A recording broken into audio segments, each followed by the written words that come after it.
Halo Warriors, kali ini aku akan mengulik soal materi TKP tentang aspek pelayanan publik. Untuk kalian pejuang kedinasan, yuk kita bahas bareng-bareng soal TKP-nya. Jumpa lagi dengan saya Ahmad Randy Yusuf alias Kak Randy sebagai pengajar TKP. Kita masuk ke TKP bagian pelayanan publik. Apa isinya Kak pelayanan publik? Intinya teman-teman harus melayani masyarakat dengan rasa tanggung jawab, terus profesional. Jangan lupa hal terkait kemanusiaan kita sebagai masyarakat, yaitu kepedulian atau empati bisa juga. Kita masuk ke contoh soal nomor 1. Lihat kalau untuk soal TKP teman-teman ya, lihat ke problemnya. Bagaimana kita cara mengetahui problem atau masalah itu? Lihat kata kunci di sini ada lansia alias orang lanjut usia. Lansia datang ingin tujuannya ke kantor domisili kecamatan ya, mengurus dokumen pastinya. Terus lihat masalah lainnya, sulit membaca. Nah itu karena udah tua, matanya sudah tidak terang lagi seperti zaman dia muda, ya seperti itu. Karena penglihatannya terbatas. Oke.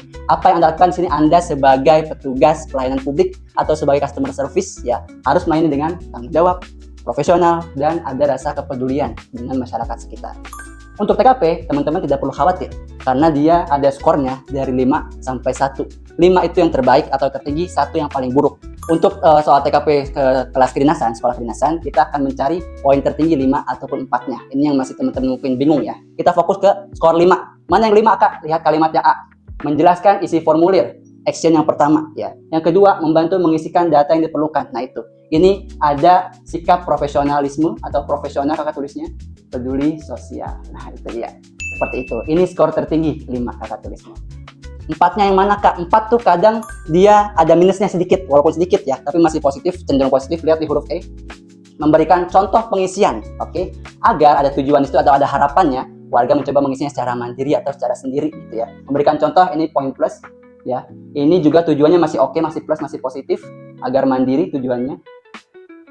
Ini skornya 4, masih positif semua meskipun ada negatif di akhir ya. Poin ketiga itu dia di tengah-tengah. Kadang positif, kadang negatif, atau lebih cenderung ke positifnya atau lebih cenderung ke arah negatif, bisa seperti itu. Lihat dulu deh yang D.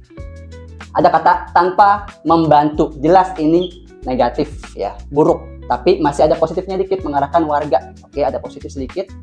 Ini cenderung skornya 2 ya. Karena ada kata tanpa membantu sangat negatif. Lihat yang satunya, paling rendah ya.